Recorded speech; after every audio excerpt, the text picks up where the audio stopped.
2003 год. Боливийское Нагорье. Группа ученых из Чили, Германии и Канады работала на одном из самых изолированных вулканов Южной Америки – Сайкума. Это место представляло собой невероятно труднодоступную, в географическом плане точку, практически недоступную для обычных путников и исследователей. Вулкан этот почти не был изучен, оставаясь загадкой для геологов и геофизиков, несмотря на свою значимость и уникальные особенности. Известно было лишь то, что его кратер постоянно бурлит озеро лавы, яркое, горячее, пульсирующее живое существо, которое напоминало о том, что внутри Земли все еще таится множество нераскрытых тайн. Коренное население, кочевники Аймара, проживающие неподалеку, называли его «сонящая пасть». Они обходили его стороной даже на большом расстоянии, опасаясь непредсказуемых проявлений природы и необычайной опасности, которой окружена эта сонная безмолвная угроза. Воздух здесь был настолько пропитан серой, что дыхание становилось затруднительным, а жар от кратера ощущался за сотни метров и создавал ощущение, будто вся земля вокруг горит.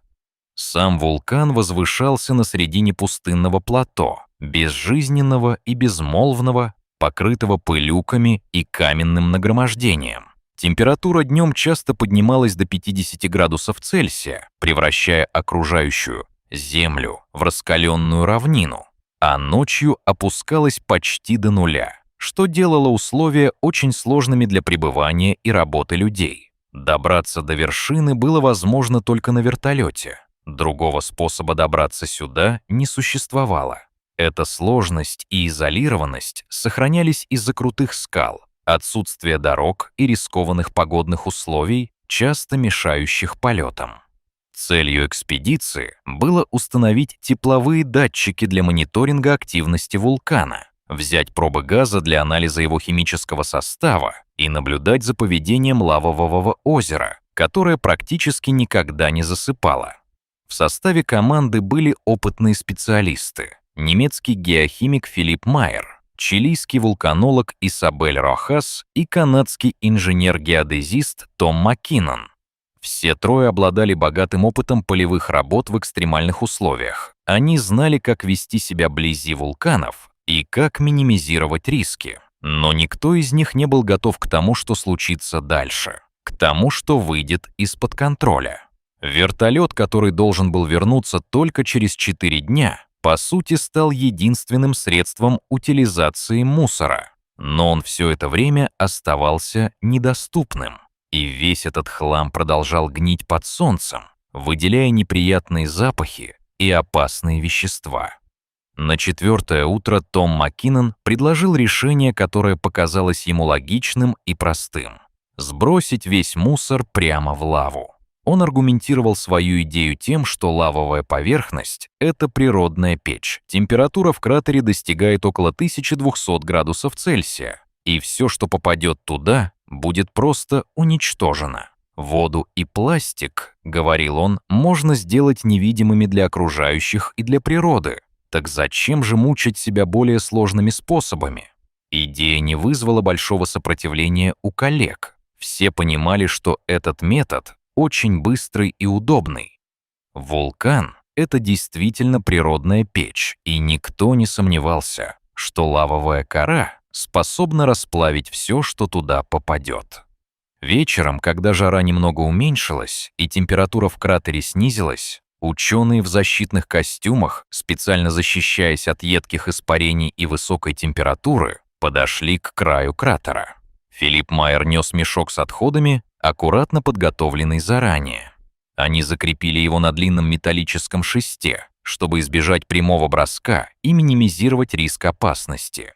Затем медленно опустили мешок в лаву.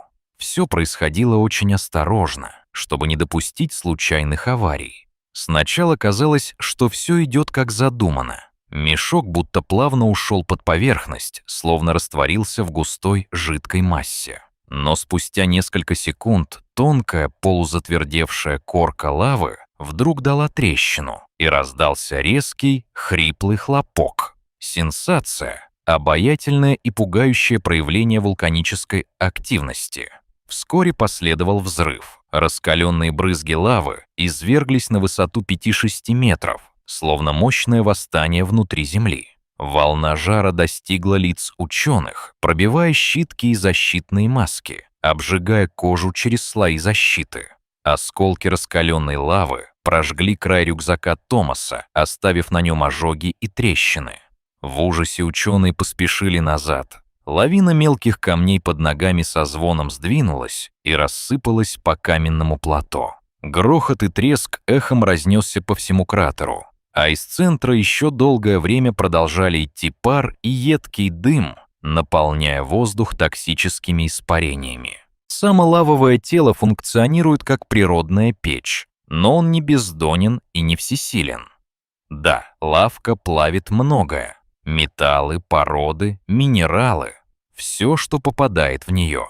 Но она не исчезает бесследно. Пластик при сгорании выделяет ядовитые диоксины и хлороводород. Металлы могут просто остаться в породах и накапливаться там, а не распадаться полностью.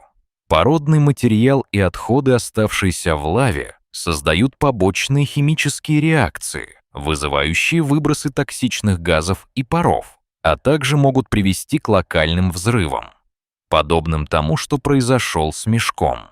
В итоге ученые осознали, что даже небольшое количество мусора — это аспект потенциальной опасности, и что если сбрасывать туда тонны отходов, то последствия могут стать катастрофическими. Вернувшись домой, Исабель начала готовить доклад, и уже тогда в разговорах внутри команды появились идеи о том, чтобы использовать вулканы в качестве гигантских мусоросжигателей.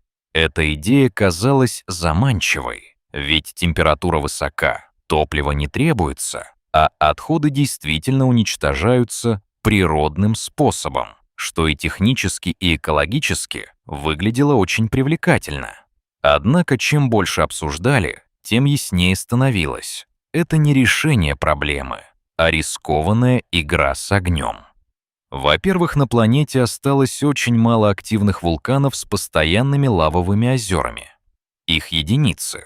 Большинство активных и потенциально опасных — это взрывоопасные стратовулканы, к которым опасно приближаться и которые могут внезапно извергнуться. Во-вторых, организация логистики, доставка миллионов тонн отходов в эти глухие и труднодоступные места выглядит неподъемной задачей. Трассы, техника, топливо — все это требует огромных ресурсов и затрат, куда как больше, чем современные мусоросжигательные фабрики, расположенные в городах и промышленных зонах. В-третьих, безопасность — важнейший аспект. Один лишь случайный дефект мешка, неправильное обращение или непредвиденное развитие событий могли вызвать мощный взрыв внутри вулкана, который мог бы привести к катастрофе, уничтожению населения, разрушению окружающих зон и еще большему выбросу токсинов в атмосферу. И самое главное, сама природа лавы не предназначена для полного уничтожения отходов. Пластик при сгорании выделяет ядовитые газы, которые вредны и для человека, и для окружающей среды. Тяжелые металлы, такие как свинец или кадмий, не горят полностью, а просто накапливаются в породе, создавая опасные концентраты. Так что при массовом использовании этой идеи последствия могут стать разрушительными. Выбросы кислотных осадков, загрязнение воздуха на большие расстояния, последствия для экосистем, которые сложно контролировать. Один всего мешок вызвал взрыв. А что произойдет, если будет сброшено миллионы тонн? Это поднимает вопросы о возможной экологической катастрофе, надвигающейся еще раньше, чем предполагалось. Вулкан — это не мусорная печь.